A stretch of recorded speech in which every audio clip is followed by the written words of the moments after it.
will take us to a 2-minute warning. Davis, he is over 100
Checking people. I need at least 20 people in here before I start.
Hey guys, what's up? I need some help, right? I need at least 20 people in here before I start, right? So I'm waiting. It says 10. Got 10 more to go.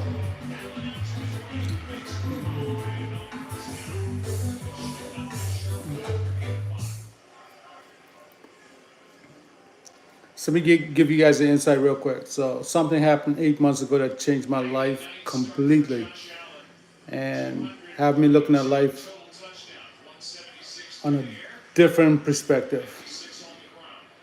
If it had such a big impact on my life, I think it also could have an impact on somebody else's life, right? I just don't want to hold it for myself. In fact, I want to share it to the world, right? So I'm waiting for some more people to get in here, then I'll start, right?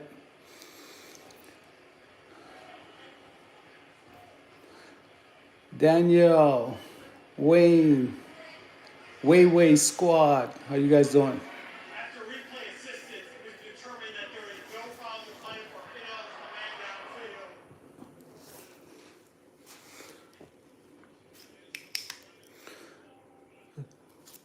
All right, so I don't know if any of you guys are following me on YouTube, but I'm gonna give you guys a quick insight, right?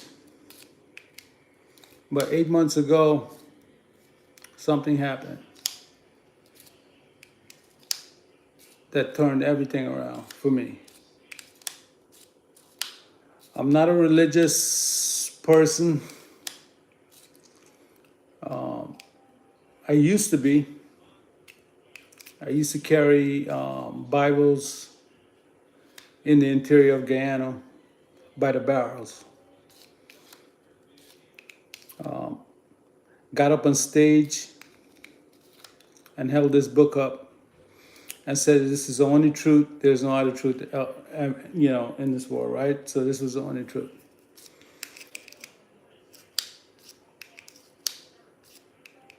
But I left that faith.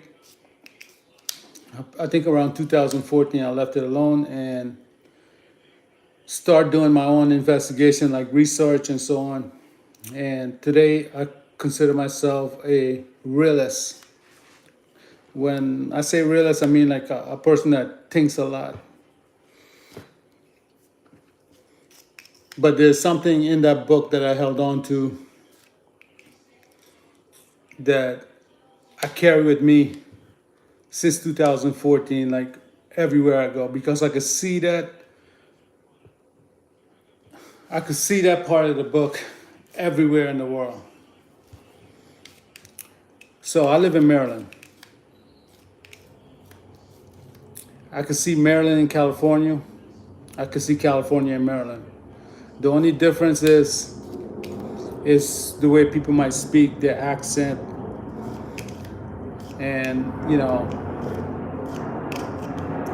their dinimo, right?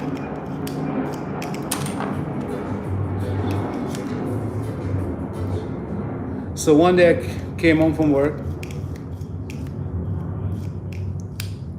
and I was laying in bed and I was going over this thing that I held on to from the Bible. And it's the parable of the farmer sowing seeds, right? As I was laying in bed and going over this parable, I changed something in that book, in that parable, right? I pulled the word out, the part where it says the ones that fall on good ground, that's the one that produce a crop, 30 to 100 to 1,000 times fold, right? So I took the word crop out and I had my own word there. The word that I add was copy. When I added copy, something happened.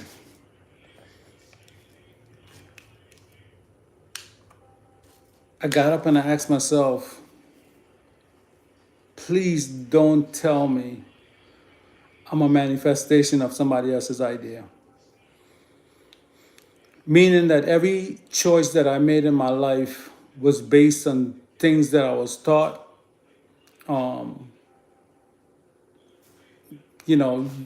Pretty much, you guys know, none of us choose who our parents are going to be, right? We didn't choose our environment. We didn't choose any of that stuff. So we come into this world as a, child, no knowledge, no nothing. We gain all our knowledge, our right and wrong from our parents. So basically, they sow these ideas into us. We grew up carrying these ideas with us to maneuver through this world. All the choices and decisions that we made in our life is based on these ideas, these beliefs. And this realization made me ask myself, I said, man, wait a minute.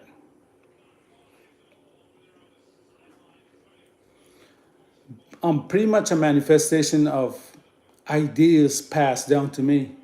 All the choices I made was basically ideas passed down to me. And I asked myself, I said, no, please don't tell me this. No wonder I have my own business. I'm very successful. Even though I have my own business and, making money, whatever it is, money is not it, right? Money is not the main part of it. But everybody is seeking like peace, some security of happiness or whatever it is, right? I know growing up and starting this business, something was missing. And what was missing was the peace. In the U.S., we work like this around the clock.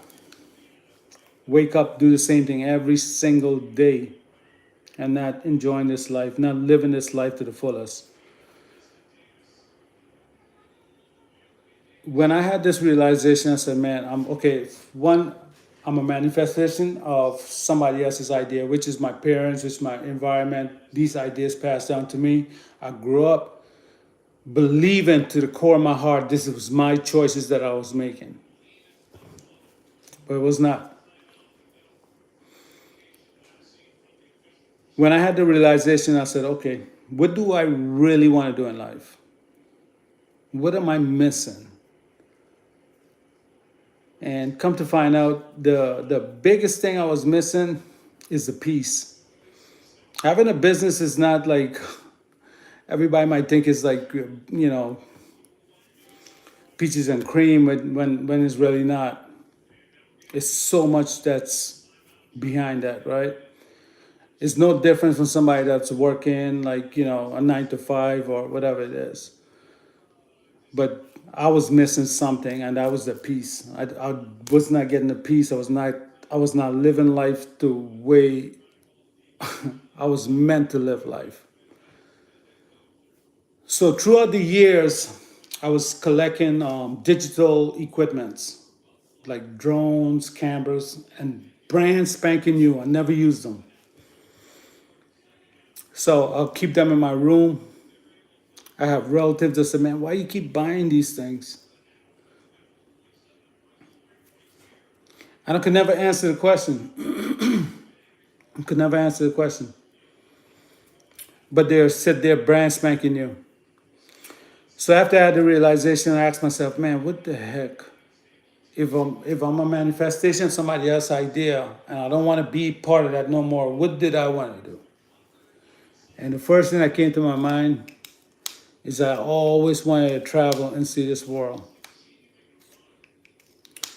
So I said, yeah, that's why I've been buying all these digital equipment all these times. Like they're piled up in my room right now as we speak. They're brand spanking new, right? So I went online, bought a ticket to Guyana, just like that. Just bought the ticket. So I'm going to Guyana, right? Bam. Got on a plane, went to Guyana, and took some of the digital equipment and started a YouTube channel. This is a channel, Fire TV, right?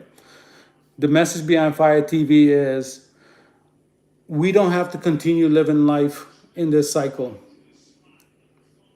We don't have to repeat something that was passed down to us, which is this, the 9 to 5 that we all used to in the US, the retirement that we wait for when we're 65. Most of the people that retire at 65, some of them don't even live long enough to enjoy that retirement. So buying this ticket, the fear that came up on me, like, if I leave the country, who's gonna take care of the business? Who's gonna take care of this and that and that? Where am I gonna get the money? So I went to one of my aunts and I told her my idea. This is how I know the seed that was passed down to me is in my relative as well, my aunts and so on, everybody above me, right? So remember I said, I was thinking like, man, who's gonna pay this bill? Who's gonna take care of this if I leave? Who's gonna watch over everything? So I went to my aunt and I told her, she was like, you know what the first thing she told me? Who's gonna take care of the business? Where are you gonna get the money from? That made me realize, at that moment, I said, man, this is the stuff that they sold in me is inside of them. That's why they're still working to this day. They're like this, repeating a cycle over and over and over and not living this life to the fullest. So I went again anyway, bought my ticket, went there, enjoyed my time, did some videos and so on, came back to the US, and I bought a ticket to Jamaica. Once again, the fear stepped in. I don't know anybody in Jamaica. I don't know what I was getting myself into, so I bought the ticket anyways, right? Driving to New York, because I'm in Maryland, so my flight was in JFK, so driving to New York, all the reasons you could think about. all the reasons like why I shouldn't go. The bad stuff you hear about Jamaica, like getting robbed and all this stuff, was like bombarding my mind. And I'm like, at a moment, I was thinking, but you know what? I should just cancel this flight and turn around. But I said no. I gotta keep pushing. Flight was like 3 o'clock in the morning. Got up, got to New York, got to the wrong airport. My flight took off at JFK. I went to LaGuardia Airport. So when I got to LaGuardia, I punched my information in the computer. I was like, this time I'm at the wrong airport. I was like, okay, this is a sign why I shouldn't go. So I'm thinking now, should I cancel this flight? Remember, when you gotta think about when you have that fear, like not to do something, you won't do it. You will pull off. I didn't pull off. I said, you know what? Let me go. I'm thinking the plane would crash. I said, this is a sign not to go. It's giving me all the reasons why not to go. So I got on this plane and at JFK, landed in Jamaica. Nobody was there to pick me up. I don't know the exchange rate. So my Airbnb was like in Portland, Jamaica, which is like an hour and a half from Kingston, right? And I don't know what these taxi guys gonna charge me.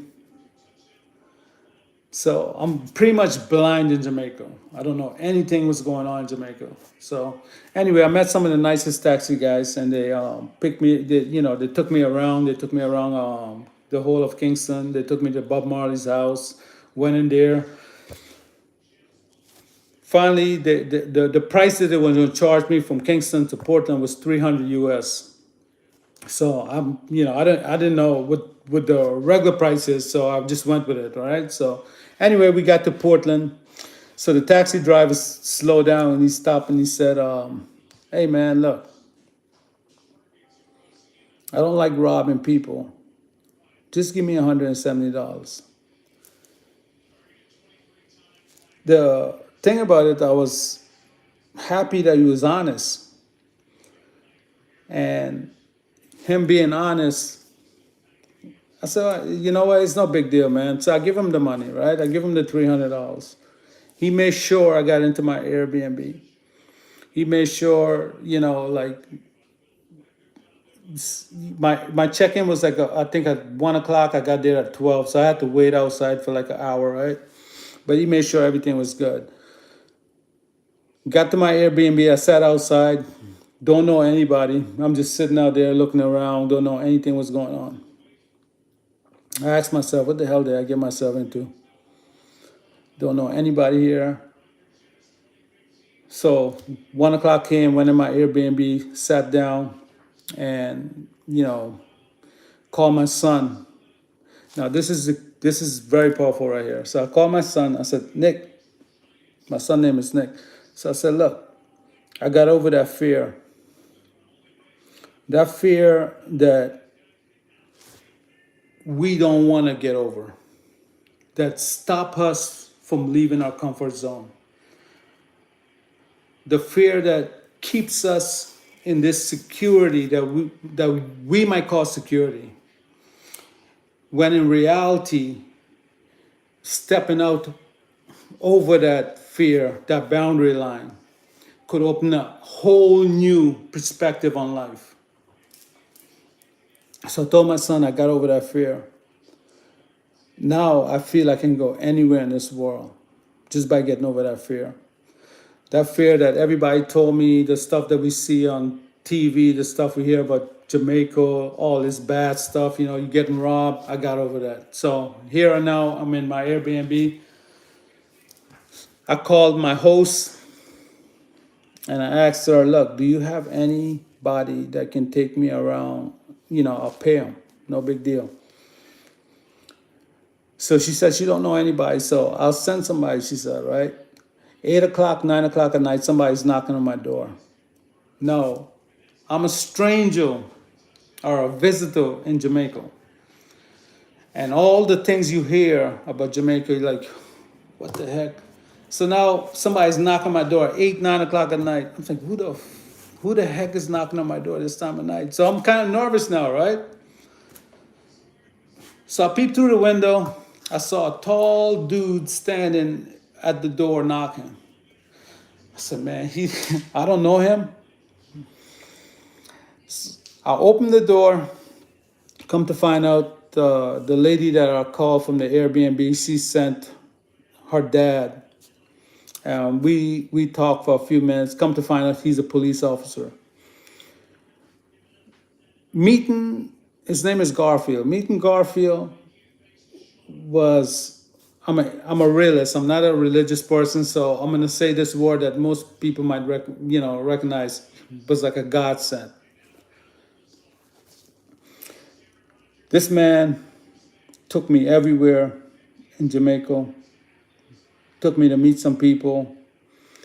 Took me to some of the different, bright spots in Jamaica. Never asked me for $1. Never asked me for a dime. He even brought me breakfast. I was there for like 3 or 4 days. Brought me there. Brought me breakfast and treat me like family.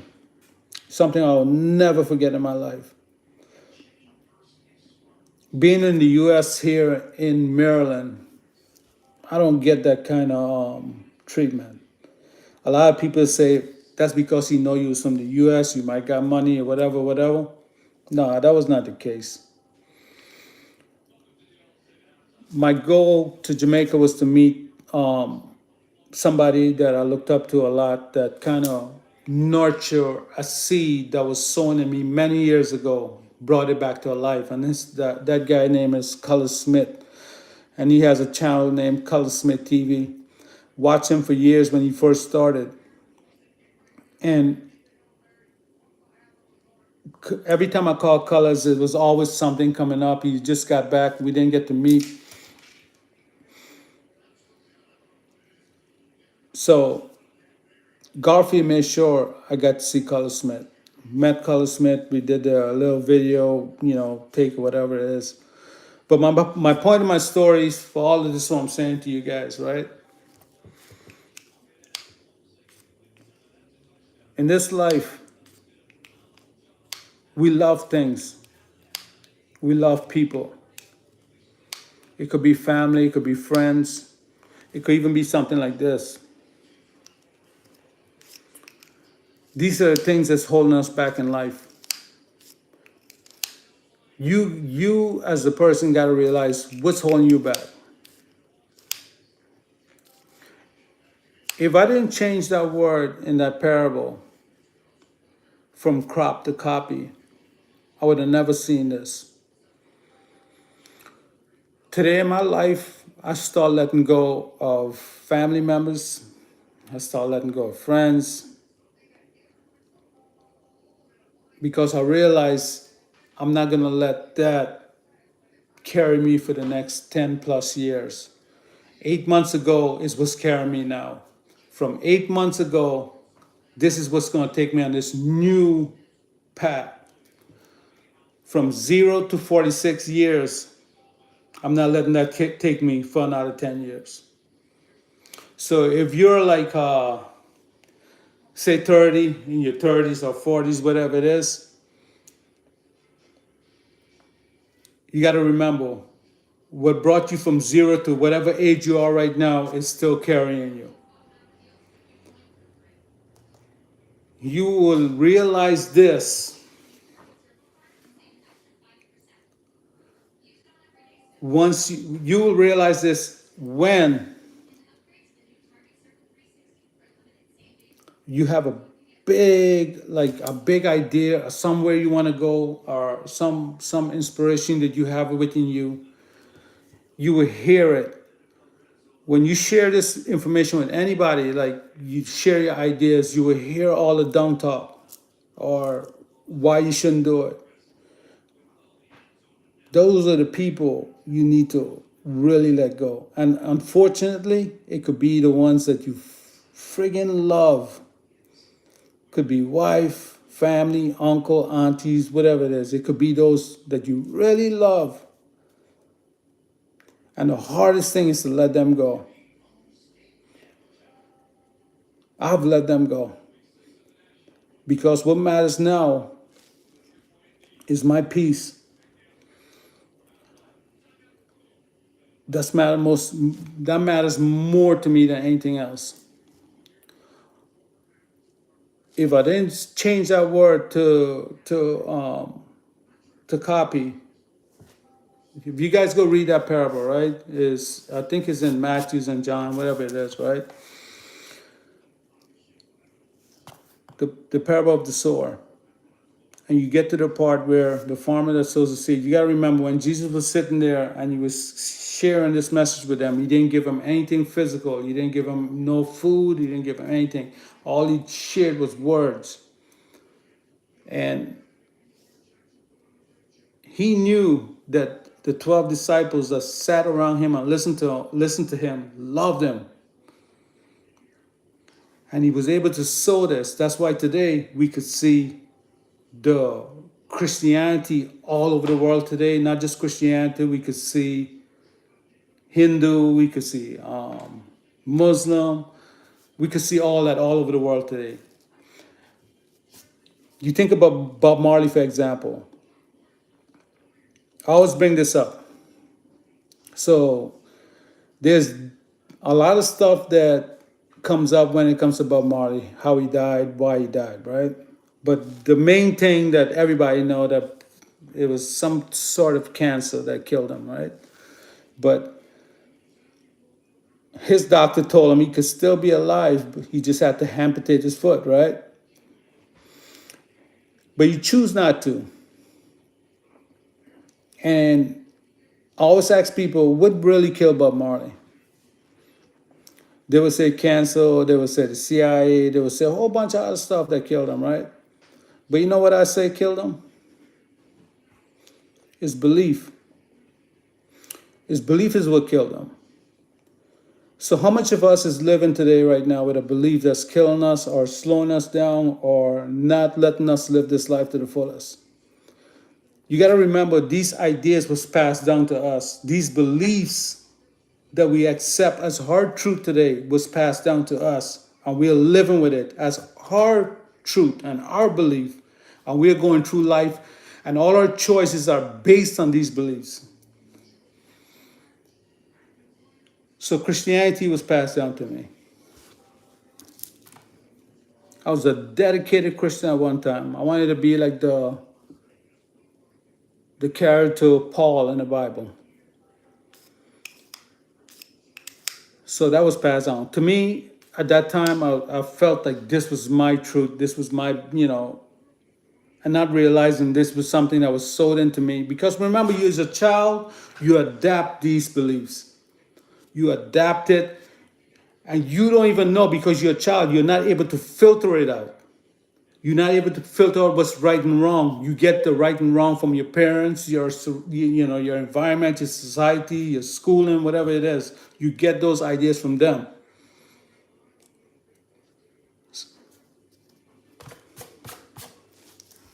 So now, growing up, I always thought it was mine. All the choices I was making was mine.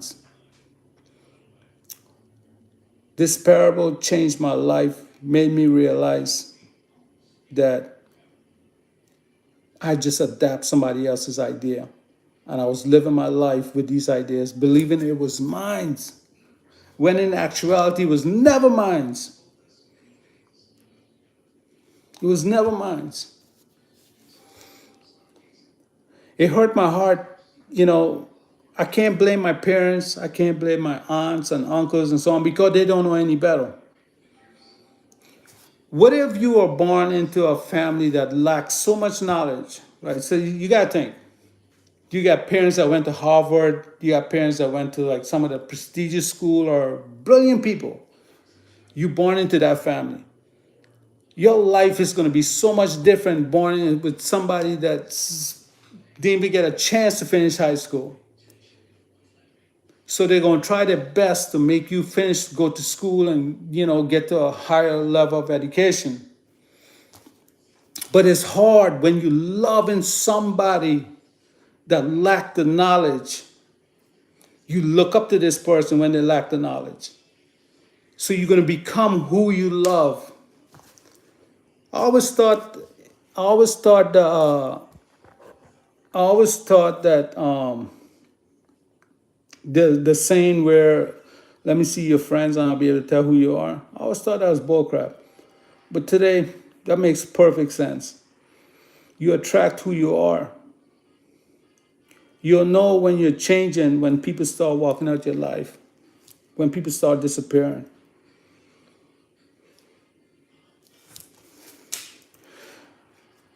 Everything is a manifestation, right? Even to this.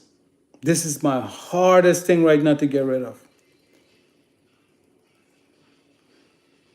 When we put sugar into our body at a young age, we don't feel anything. We don't know what it'll look like later on, right? At that moment, it's nice and beautiful. But 30, 40 years later on, it turns into something really, really bad. Diabetes, overweight. It could be also what you're listening to. It manifests as something later on in life, really bad. Or, that's if you listen to something bad, right?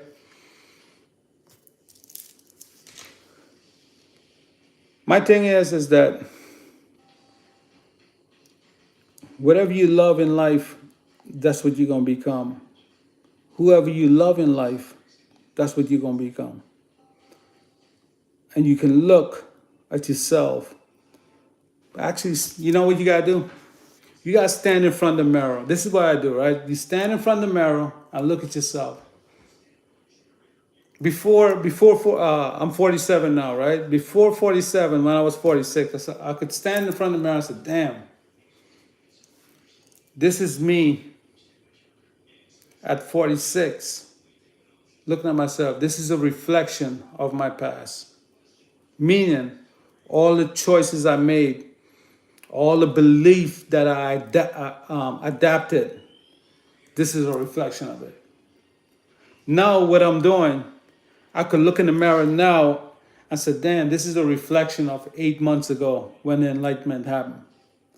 This enlightenment made me decide to start traveling the world. Went to Guyana, Jamaica, back to Guyana. Now I'm going to Trinidad next, right? That's the next thing. I think I'm doing that next month or sometime within this year, I'm going to Trinidad. And from Trinidad, Barbados, or wherever is next, right? Before, I never think like this. 8 months ago, I never think like this. 8 months ago, my life completely did a U-turn. When I had this U-turn, I noticed that family members start disappearing, friends start disappearing. It don't hurt me. They could point their fingers all they want, but I'm going somewhere different. I'm going to meet some people that's totally different from what I'm used to. You just got to look around you and see. You could tell based on the things that you love, right? You can basically tell, what the heck do I love in this life? You can look at the people around you. It could even be a wife. It could even be that, or your husband, or whatever it is. It could be that holds you back.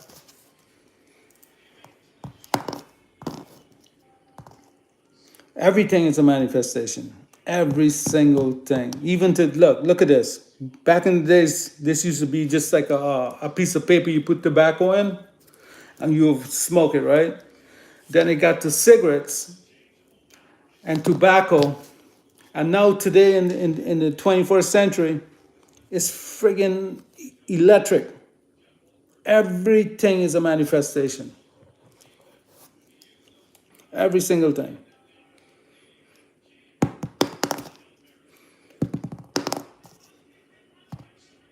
I just want everybody to, the main thing that I'm trying to do with my channel is to go into like the interior of certain countries, like Guyana, for example. you got a lot of people living in the interior, there's villages and so on, right? And there's a cycle that repeats itself over and over, and it's just getting bad. The outside world is coming into these communities and messing the kids up, right? The parents is who have the power, and they don't realize they have the power to change their kids' future moving through this life.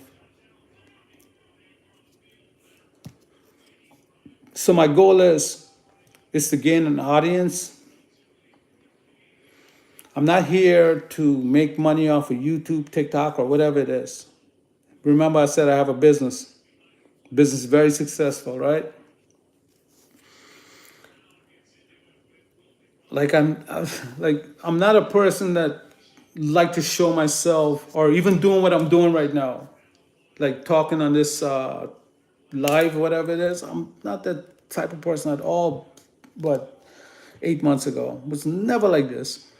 Very insecure about showing myself.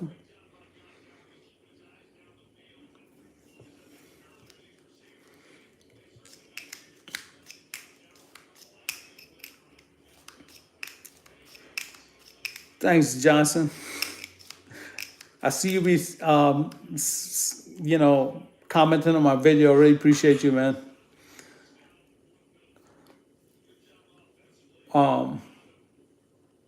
Thank you for watching my progress, man. But I just, D Johnson, just listen for a second. I just started 8 months ago, right? And it's gonna get better. If you watch my first video to now, it's gonna eventually start to growing, getting a lot better than what it is.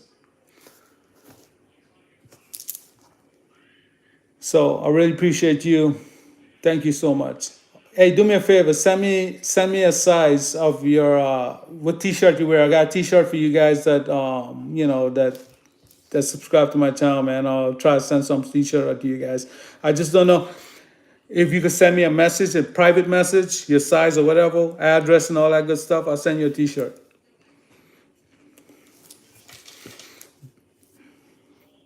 But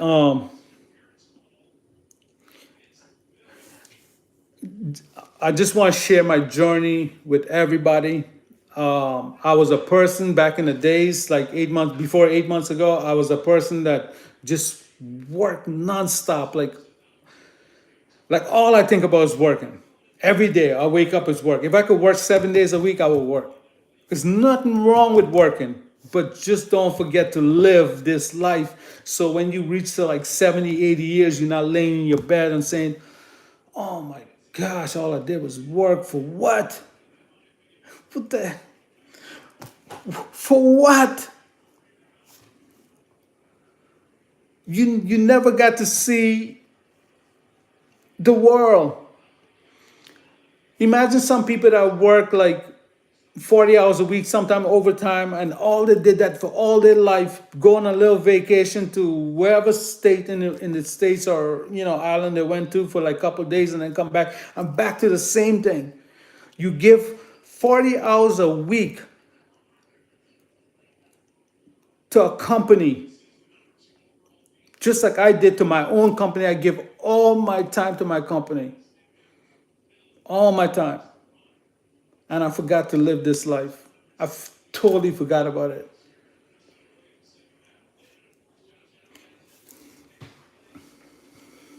A farmer went out to sow his seeds. As he was sowing his seeds, some fell on good grounds, bad grounds and blah, blah, blah, blah.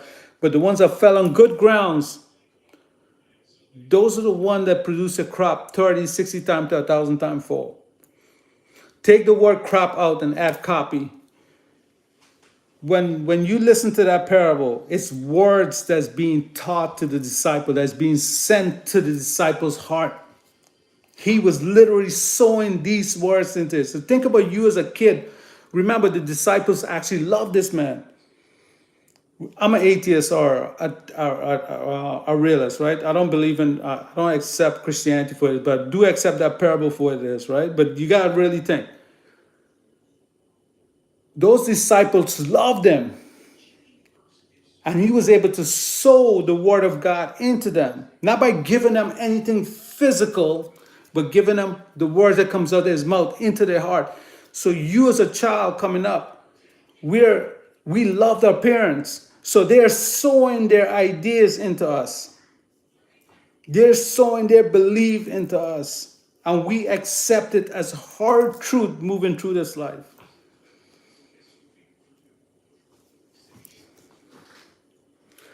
Anyway, that's it.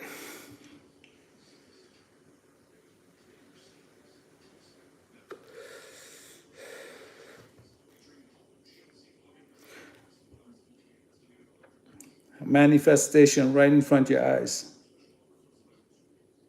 Think back 20 years ago. This never existed. They made this to get you to stop smoking. But this was the worst invention in mankind history. This is a manifestation. They know what they were doing.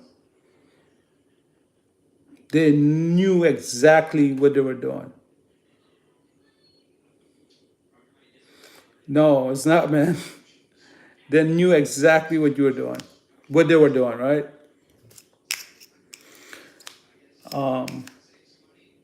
I started this when it first came out, right, Johnson? And when I started this, I was thinking that this was gonna let me stop smoking. I'm more hooked on this than I ever was with cigarettes. This thing stays in my hand. If you watch my videos, I have this all the time with me.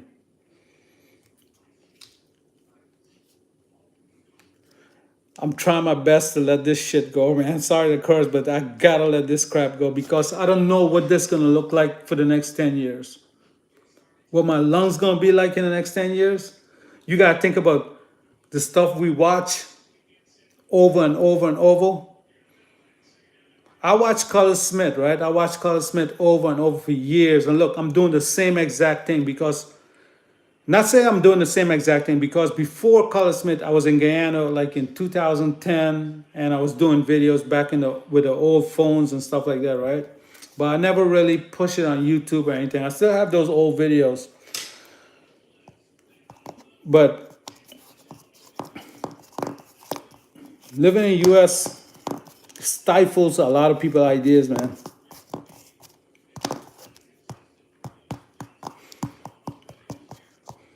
Anyway, Johnson, man, peace. Thank you for watching. Look, don't forget to send me a message on YouTube. Let me show you my t-shirt. Give me 1 second.